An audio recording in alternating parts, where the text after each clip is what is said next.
Sahabat Kompas TV, menjelang laga kualifikasi Piala Dunia antara Cina dan Indonesia pada 15 Oktober mendatang, saya akan berbincang dengan pengamat sepak bola, Virji Idris. Ia akan membahas persiapan timnas Indonesia dan apa yang diharapkan dari pertandingan penting ini. Simak penjelasannya. Mas, nanti tanggal 15 Oktober Indonesia akan melawan Cina di babak kualifikasi Piala Dunia. Menurut Mas, peluangnya gimana, Mas? Ya, peluang sih tadi udah bilang pasti ada, bahkan bisa dibilang cukup besar. Walaupun apakah sebesar harapan orang-orang terhadap Garuda kita nggak tahu. Tapi di atas kertas kita akan menemui tim yang tengah menjalani rentetan 4 kekalahan beruntun nih, termasuk di ronde 2 putaran kualifikasi. Jadi ini adalah rentetan terburuk mereka sepanjang partisipasi di kualifikasi Piala Dunia. Tentu moral mereka nggak lagi baik ya. Terus mereka juga nggak diperkuat. Kapten mereka ya Wule ya, pencetak gol terbanyak di timnas dengan 36 gol. Top skor di liga domestik mereka juga hingga hari kemarin sih kabarnya dia belum siap untuk laga menghadapi Indonesia, walaupun kita nanti nggak tahu apakah dia bisa diturunkan apa enggak. Tapi kalau dia nggak main tentu akan jadi boost besar juga buat buat kita. Nah, China ini kan tim yang apa ya, yang banyak mengalami kemunduran yang rada-rada menyakitkan lah. Mereka kalah 0-7 di Jepang, terus kemudian mereka kalah lawan Arab Saudi walaupun bermain lawan 10 orang sejak menit ke-19, terus kalah 3-1 di Australia walaupun udah unggul 1-0. Ya, jadi ada banyak ketidakstabilan di tim ini, sementara kita momentumnya lagi bagus walaupun belum menemukan kemenangan, tapi dua hasil seri lawan Jepang dan lawan Arab Saudi dan lawan Australia itu melebihi ekspektasi. Dan kemudian lawan Bahrain ya kita seharusnya mendapat 3 poin, membawa pulang 3 poin kalau bukan karena kontroversi wasit asal Oman ya. Jadi peluang masih besar, masih bisa lah kita. Oke. Tapi masih ada peluang ya, Mas ya. Nah, menurut Mas sendiri, apa menjadi kekuatan utama Indonesia dan apakah dengan pertandingan terakhir ini apa menjadi kekuatan utama Indonesia untuk menghadapi tim seperti China yang bisa dibilang punya reputasi kuat di Asia, Mas? Ya, kalau kita ngomongin timnas China ya emang mereka kan juga ingin mengejar kembali lolos ke Piala Dunia. Mereka kan baru sekali lolos ke Piala Dunia tuh 2002. Baru ketika itu mereka kalah 3 kali, kebobolan 9, nggak bisa mencetak gol gitu. Jadi nggak sebagus itu juga ya China ya. Walaupun ketika itu beberapa pemain mereka main di Premier League. Liga Super China sekarang juga nggak sekuat apa ya, negara-negara Asia Barat atau negara Asia Timur, karena sejak tahun 2000-an itu hanya Guangzhou ya yang pernah jadi juara Champions League Asia, itu juga terakhir tahun 2015. Jadi mereka dibilang negara yang kuat banget secara sepak bola, enggak. Tapi kalau kita ngomongin multidisiplin, atletik, dan lain-lain di Olimpiade, ya mereka emang rajanya. Bulu tangkis, mereka rajanya. Tapi kalau sepak bola sih kayaknya sekarang lagi dalam tren menurun lah.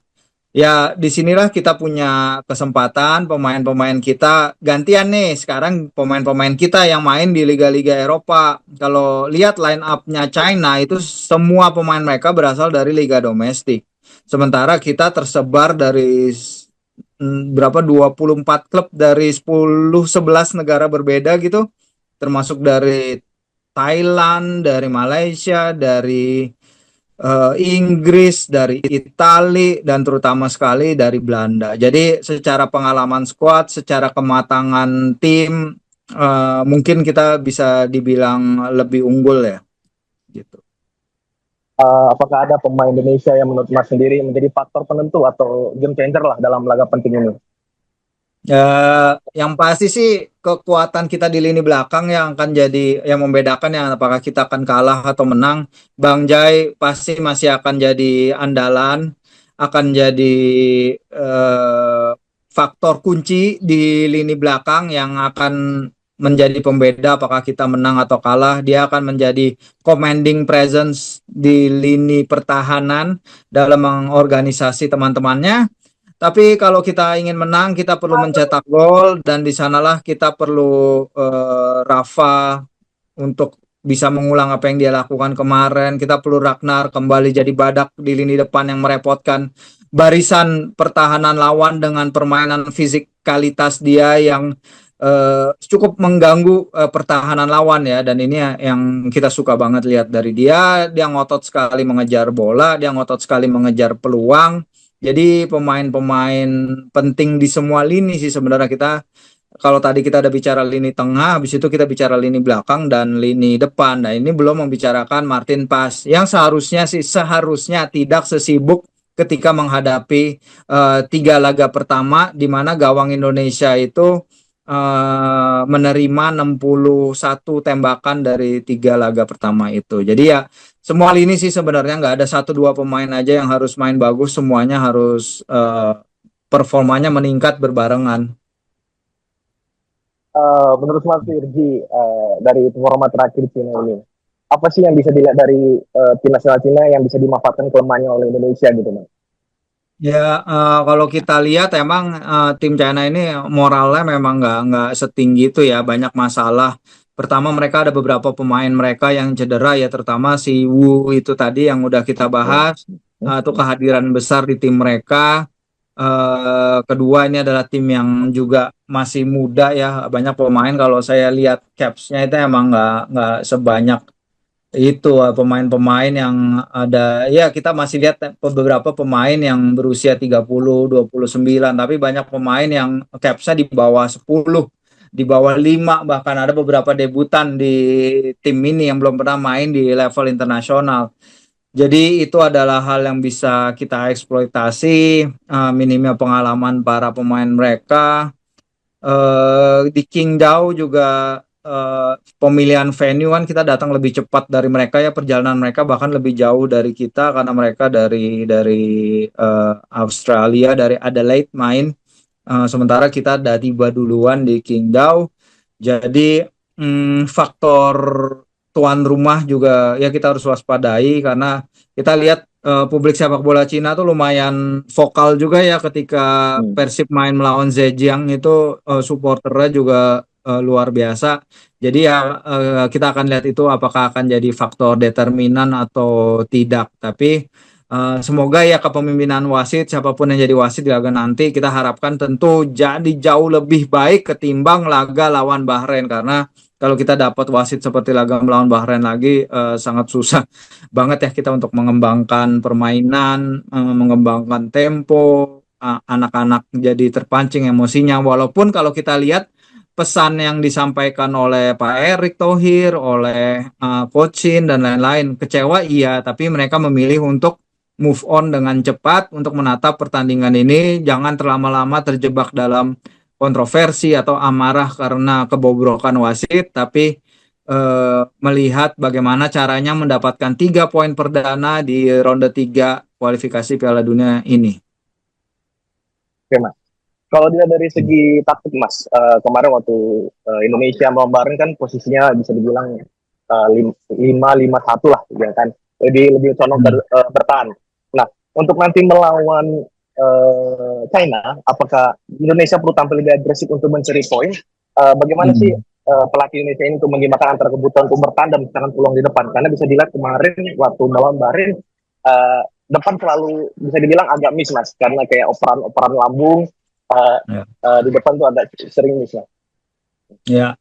Ya emang aliran bola ke depan, bagaimana lini depan menahan bola itu kan juga jadi PR ya. Berapa kali kita lihat walaupun umpan-umpan dari belakang nih akurat misalnya nyampe ke Rafa atau misalnya nyampe ke Ragnar, tapi kemudian pressure yang ditetapkan para pemain Bahrain dengan fisikalitas mereka membuat para pemain kita kesulitan menahan bola.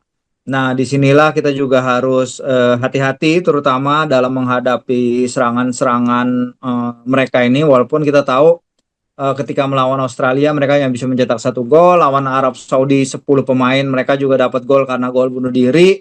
Sebelum itu mereka 2 kali buntu lawan Jepang dan South Korea, emang sedikit susah lawannya.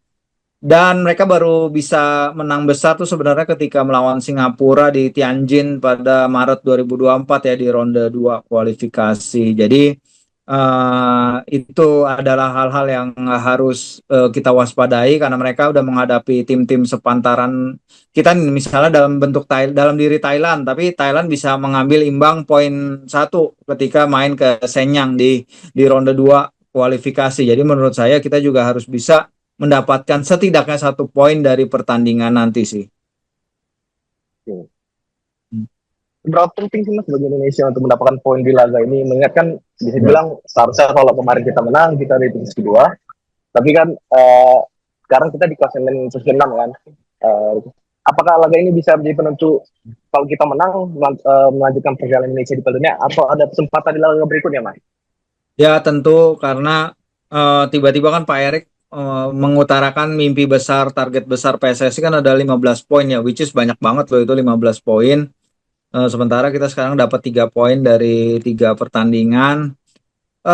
Pertandingan melawan China kan sekarang jadi terbuka nih bahwa oh ini adalah kesempatan kita mendapatkan kemenangan perdana gitu karena tadinya kita melihat bahwa ya mungkin bahkan Bahrain dan China itu adalah lawan yang sangat berat karena dibandingkan dengan Vietnam, dibandingkan dengan Thailand yang juga pernah main di putaran ketiga kualifikasi ini kan mereka benar-benar menderita tuh kekalahan demi kekalahan, bahkan Vietnam hanya bisa mendapatkan 3 poin di putaran kualifikasi Piala Dunia kalau nggak salah 2018 deh. Habis itu berikutnya Thailand hanya mendapatkan 2 poin hasil 2 seri.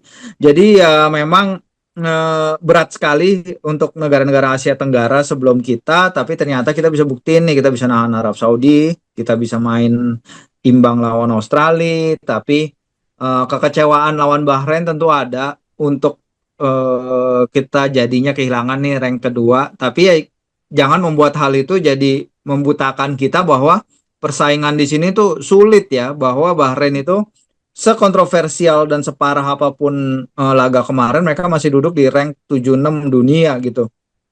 Belum ngomongin Arab Saudi dan Jepang langganan Piala Dunia. Jadi ya pentingnya kita untuk mengambil kalau bisa 6 poin lawan China nih, 6 poin lawan China itu akan membuat beban kita tuh terangkat. Tapi itu lagi jangan terlalu tergantung mengejar untuk ranking 1 apa 2. Kita lolos dari grup sebagai ranking 3 atau 4 aja sudah sangat-sangat bagus.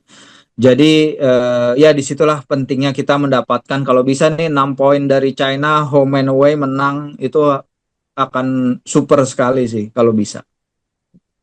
Oke mas, prediksi mas sendiri untuk hasil akhir nanti melawan Cina berapa mas? Dan menurut mas sendiri faktor kunci apa yang menentukan kalau Indonesia bisa meraih kemenangan atau setidaknya mendapat poin dari Cina? Ya pertama game management itu penting karena kita lihat game management ya salah satu sisi di mana kita kalah, bukan kalah, akhirnya bermain imbang lawan Bahrain kan adalah kita game managementnya kurang bagus ya menjelang akhir. Ya ada yang bilang karena wasit betul, tapi ada juga yang mengatakan bahwa oh ini kita belum bisa killing the game, kita belum bisa memanage waktu pertandingan dengan baik, kurang sisi-sisi lain di mana ya seharusnya kita mungkin mengulur-ngulur waktu, di mana seharusnya kita buang-buang kesempatan untuk membuat lawan juga frustrasi seperti apa yang Bahrain lakukan ke kita. Mungkin di sisi itu game management di saat pertandingan kita lagi leading atau misalnya kita perlu menjaga skor. Tapi kalau lihat prediksi sih ya sebenarnya seperti optimisme ketika menghadapi Bahrain, di mana ketika itu gue juga optimis sebenarnya bisa dapat poin dan bisa dapat 3 poin bahkan, dan kita lihat sebenarnya bisa sampai menit 90 plus 8 kalau bukan karena si wasit Oman itu. Sebenarnya ya kita bisa optimis karena kita lihat sendiri penampilan timnas kita yang begitu meningkat day by day-nya, apalagi Miss Hilhers dan Eliano Reinders dengan bertambahnya waktu mereka bermain bagi timnas tentu proses adaptasi mereka akan bertambah, akan menjadi lebih baik karena nggak mudah untuk datang ke tim baru seperti ini. Mereka latihan mungkin hanya beberapa sesi latihan dalam beberapa minggu terakhir. Adaptasi mereka masih berjalan dan itu juga akan menentukan ya apakah ke depannya kita bisa memenuhi target 15 poin itu atau tetap lolos ke babak berikutnya sebagai salah satu dari tim peringkat 3 atau 4 gitu sih. Ini prediksi Mas berapa nih Mas skornya untuk hasil akhir?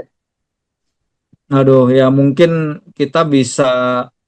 Sebenarnya ya kalau menang dengan 2 gol sih bukan suatu hal yang aneh ya, nggak menutup kemungkinan itu kita menang dengan beda 2 gol karena ya Thailand kan bisa mencetak gol lawan mereka.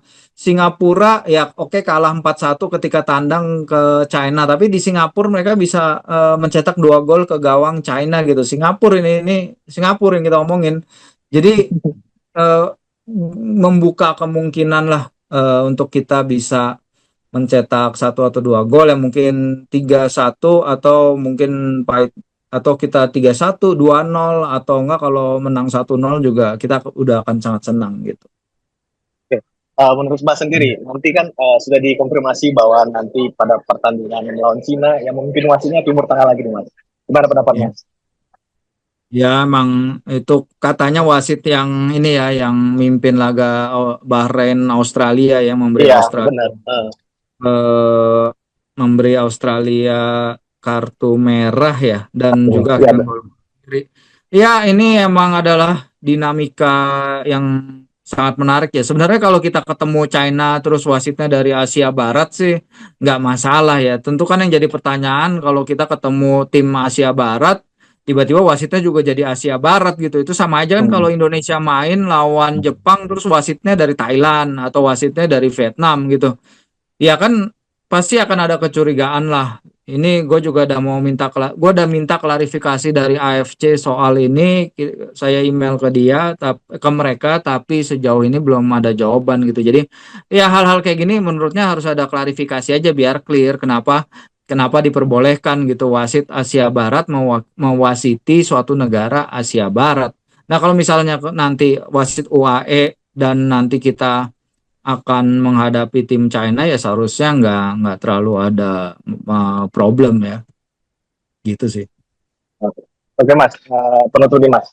Hmm, Mungkin Mas ada yang mau disampaikan Mas untuk misalnya ke penggemar timnas, apa yang Mas mau sampaikan untuk nanti menjelang ya pertandingan? yang nggak ada yang spesifik tapi kan mungkin karena kita semua lagi dalam perasaan hati yang kacau balau ya setelah kemarin hasil laga kontra Bahrain. Tentu kita semua ingin agar timnas bangkit secepatnya ya kita kita beri dukungan semaksimal mungkin dari sosial media dan juga ada beberapa teman yang sudah berangkat ke sana memberikan dukungannya langsung. Kita tentu akan senang melihat apabila melihat timnas kita bisa berbicara banyak di round 3 ini. Di satu sisi juga ya kita harus realistis dan ini adalah tim yang lagi dalam pembentukan ya. Jadi ini bukan tim akhir karena datang terus kan pemain. Di Oktober ini ada Eliano sama si Miss. Nanti di November kabarnya Kevin Dex sudah bisa main. Jadi proses adaptasi terus-terusan ke timnas. Jadi ya kayak apa ya? Timnas rasa klub ya kayak gitu ya. Jadi kita harus bersabar kalau misalnya proses adaptasi itu memerlukan waktu. Apalagi ini kan bukan kayak squad di klub Liga Inggris apa Italia gitu yang kalau latihan ketemu terus. Ini kan mereka hanya ketemu mungkin 3-4 hari sebelum tanding, habis itu langsung pertandingan. 3-4 hari sebelum pertanding, habis itu pertandingan. Jadi adaptasi mereka pasti memerlukan waktu. Jadi sabar aja untuk para fans timnas yang ingin melihat permainan terbaik Hillhurst, Eliano dan juga nanti Kevin pasti akan datang mereka tapi ya kita harus sabar sih. Nah, sahabat Kompas TV, demikian wawancara saya dengan Virji Idris mengenai persiapan timnas Indonesia jelang laga kualifikasi Piala Dunia melawan Cina. Semoga timnas dapat memberikan penampilan terbaik dan meraih hasil positif. Terima kasih telah menyaksikannya. Sampai jumpa. Junjung tinggi prinsip jurnalisme dalam setiap tayangan terbaiknya. Menghadirkan berita bernilai sebagai referensi. Gelar bicara yang tajam. Tidak, ini kan kebohongan dok. Mengupas fakta demi fakta dan mendorong pencarian solusi. Serta investigasi yang mengungkap kebenaran. Rosi, Satu Meja, The Forum, Sapa Indonesia Malam. Nilu, ikuti semuanya bersama Kompas TV.